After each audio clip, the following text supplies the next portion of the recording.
সারা বাংলাদেশের সরকার গঠনের পথে এই প্রথম মুহূর্তে পঞ্চগড় সদর উপজেলা সভাপতি চাকলাহাট ইউনিয়নের সাবেক আপনারা চুপ থাকেন কি বলছেন চেয়ারম্যান জননেতা জনাব আবু দাউদ প্রধান, তিনি প্রথমেই যে কাজটি করেছেন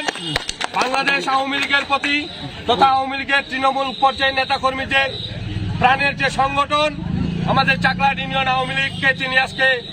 তালামুক্ত অবমুক্ত করেছেন। যারা এই দেশটাকে পাকিস্তান বানাতে চেয়েছিল, যারা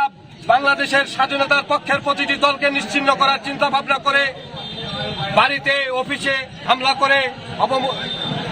বন্ধ করে রেখেছিল অফিস, আজকে প্রথমেই তিনি চাকলাহাট ইউনিয়ন আওয়ামী লীগ অফিস অবমুক্ত করলেন। আমরা চাকলাহাট ইউনিয়ন আওয়ামী লীগ সহ সকল অঙ্গ সহযোগী সংগঠনের পক্ষ থেকে তিনার কাছে আমরা কৃতজ্ঞতা প্রকাশ করছি। সেই সাথে আগামী দিনে যে কোনো মিছিল মিটিং আন্দোলন সংগ্রাম স্বাধীনতার সপক্ষের